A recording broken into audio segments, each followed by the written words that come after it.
guys, and welcome back to Art a la Carte, and in this episode of Digital Drawing 101 I'm going to be talking about my upcoming favorite digital software, so stick around. Pencil and some paper, and the best part is having lots of fun with Art a la Carte. In previous videos I've gone over a couple of different softwares that I've used in the past, mostly Photoshop, and then I did a little video on the original Paint program that you get in just about every single computer. So Photoshop obviously is the most popular used digital software for drawing digitally. So the tablet I use is from the company Wacom, 13-inch HD Cintiq tablet. Today I'm going to talk about a software that I just found maybe 5-6 months ago, and I really am getting to love this software, and I'm super excited to share it with you guys. It's called Clip Studio Paint. Some of you may recognize it for the other name that it's known for, which is Mongo Studio, and I was really confused because when I looked at Mongo Studio it was like exactly the same, and I thought, why are these two softwares, like the interface, everything the exact same? And actually on their website, the actual website, they say that these two softwares are exactly the same. So let me go ahead and show you on my tablet what this software looks like. When you start up the program, this is what you see here. And as you can tell, it's a lot like Photoshop. If you've gotten to play around with Photoshop or watch my Photoshop video, a lot of the same things, a lot of the same tools. There are fewer tools than in Photoshop, but remember Photoshop was geared for editing photos as well as art, so there's a lot of things you can do there. But what you're going to find with this program is that each tool is super hyper customizable, so much that I haven't even begun to scratch the surface of what this program can do. That's why I'm not going to be making an actual tutorial on how to use this program yet, because I'm still learning. But let me go ahead and go over what you're going to find here. So over here on this corner side here, you have all of your tools. You're going to have your magnifying glass, your move tool, your operations tools, you know, the lasso, little magic wand, eyedropper, pen, pencil, paintbrush, spray tool, decorations, erase, blending tool, fill tool, gradient tool, a tool I haven't really figured out what it does yet. I have ideas, but I haven't tried it out yet, so I'm not going to talk about it yet. A little figure line draw, text, and then correction line, which I also haven't played with, but I've seen some videos on. Looks pretty awesome. You also have your paint selection here. So you can have the actual color wheel, which you can choose then any color you want, and then do the saturation and tint however you want. You can have, you know, this kind of tool here, which is going to help you choose your colors. I love this one where you can preset your colors and then you just go right to that swatch and get the same color every time. You have your monochrome, all this kind of stuff, blah blah. So I usually keep it either on this one or on this one. Up at the top here, you have your basic file editor, layer selection, views, filters, windows, and help. Up here you have your kind of new project, saving, edit, undo, redo, some other tools here. And then over here on the far corner you have your navigator, which is going to show you your full piece, similar to the navigator in Photoshop. And then down here is your layer selection, which I'm going to be doing a whole video on layers, so don't worry about that, it's coming. So let's first start up a piece here. So I'm going to go up here to File, I'm going to go to New. So this is another cool feature for Clip Studio Paint. You have three different options here. Well, basically two. You have your basic canvas work. So if you're wanting to just do an illustration, you would select this one. And what it does is it's going to offer you more print-friendly selections. So if you do a lot of printing, you might be familiar with the A4, A5, A6 sizings, postcard sizes, stuff like that. So it's going to automatically size it for those. But you also have the option to customize exactly what the size you want your piece to be. And you also have your resolution here as well. Here you can have your toned paper if you so choose, and templates, which we'll get into templates in a second here. You can also rotate your canvas, whether you want it landscape or portrait. And so lots of different choices. And you can also, if you customize it, you can go ahead and save your customization so that you can just go right in here and pick whatever one you want. Now this one here is going to be more if you are doing comic books. So it's going to give you the comic book sizings, but it's also going to give you the grid line so that you know how much you need to save off on the side for printing and all that. And again, it gives you total customization for that as well. Now this is the exciting part, because this program was initially geared for people who were doing comic booking.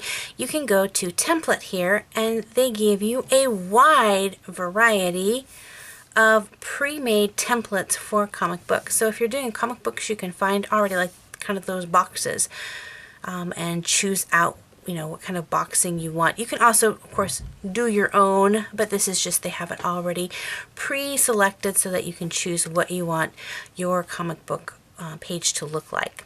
So that's really fun. So I'm going to switch it back over here to the canvas and open that up. And so here's my canvas piece here. And you'll see in my navigator, it shows the full thing. If I zoom in on this, I'm seeing, you know, the close-up part here, but you can see the window here in navigator. For the basic art and drawing purposes, this draws very similar to Photoshop. So if you have played with Photoshop, you're going to find this very easy to switch over. There are a few little things to tweak and do. I'm not going to get too much into them because I'm still learning them out myself. But as you can see here on the side over here, if you click and select a certain certain tool, like here I'll select the pen tool, you have a wide selection of different types of pens. It's going to give you a different effect. Okay, so what I'm going to do now is I'm going to create a picture on Clip Studio Paint. So while I create this picture, I'm going to go over some pros and cons for the product, and then some tips that you might want to know and to help you decide whether or not this program is right for you and the best way to purchase this program. So to start off, some of the pros, and I've mentioned several of them already, but one, the interface of this program is super duper friendly. It is geared for artists.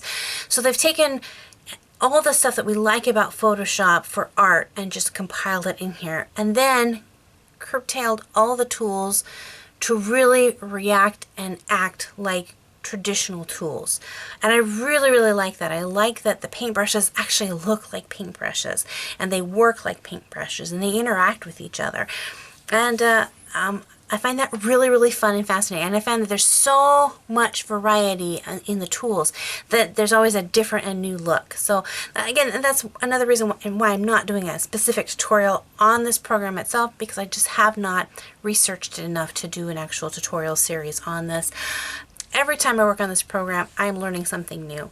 So that's a plus for me. It's easy enough to start off with, even if you've never worked on a digital program, with a few beginning lessons on how to navigate a generic graphics program. You're going to be able to pick this up fairly easy. But then even the seasoned artist is going to get in here and just have so much to play with. It's very fun. Another pro, again, as I mentioned, the line stabilization is amazing in this software. I had been looking at getting a line stabilization tool to equip onto my Photoshop. A couple of my friends had gotten some, and so I was looking into that. And then I used this program, and actually this is now the software that I use to ink in all of my drawings. So when you look at my coloring pages that I've done, then I ink them in digitally, this is the software that I'm using. Best line.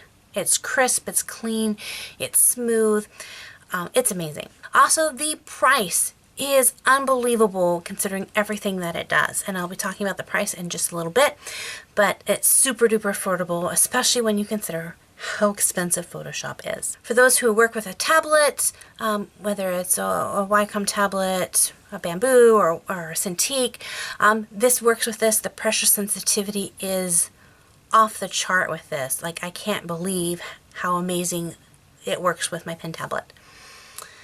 So those are just a few of the pros that I really appreciate about this software. Now, for the negative side about this software is there are a few things that this software cannot do that Photoshop can do. One of them is Photoshop can do animation. So far I have not been able to find that you can do any kind of animation with this software, but that's really not a big deal for me because I have a totally different software that I use for animation now, so I don't miss that. And then there is one tool, and I don't know if it exists here, and if it does exist in this program, I just haven't found it yet. And I've looked online, and some places online say that yes, you can get the effect by doing this and this and this, and I haven't been able to figure that out yet. But it's the burnish tool, or the burn tool, and what that is, when you lay down a solid color, you take the burn tool over and it automatically shades it down for you, so it can gradually get that darker and darker and darker and darker for you. So far, those are the only two like downsides to this program. I haven't found any glitches in it. I haven't talked to anybody else that's had any issues with it not working correctly. It's just been super, super easy for me. So if you're looking at getting a new software or getting the first time software, this is one that I would recommend. Plus, if you order this software online, and again, this is not a sponsored video, this is just how I did it, they give you a 30-day free trial, which I think is wonderful because you can then test it to make sure that it works with your computer, with your graphics tablet. Make sure you like it. It's something that you would enjoy using. So you have 30 days to try it out. If you ever do this, a note to do this is don't start your 30-day trial like 2 days before you go on a 2-week vacation. I always find a time where you know you have 30 days to just focus and practice on this. You want to get the most out of your 30-day trial. So find that time where you're not going to be gone for an extended amount of time and won't be able to work on it.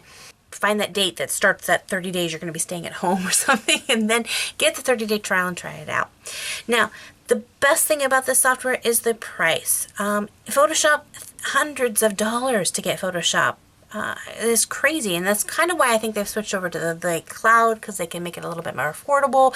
This program here, there's two different versions. This is the lighter version, and then there's a more extensive version. The extensive version I think is a little over $200. I think it's $219 US, which still amazing price compared to Photoshop. The light version, which is what I'm using here, $49.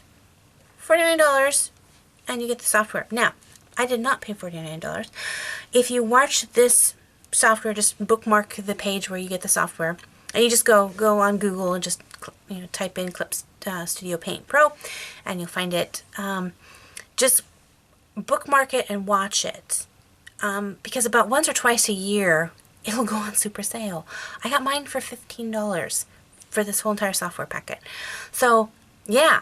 I just got it just because it was $15, and one of my friends recommended that I give it a try, so I thought, sure, I'm going to try it, and then just fell in love with it. So it's an awesome program, and as you can see, it creates an awesome work. I love it. Well, hopefully this helps you kind of maybe find a new software that you hadn't used before or weren't sure about. Maybe you're excited to go out and give it a try.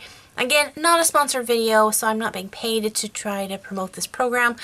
So again, Clip Studio Pro, if you want to, make a little deal here. Well, again, thank you guys for hanging out with me, and until next time, God bless you guys, and we'll see you later. Bye-bye! Pencil and some paper, and the best part is having lots of fun with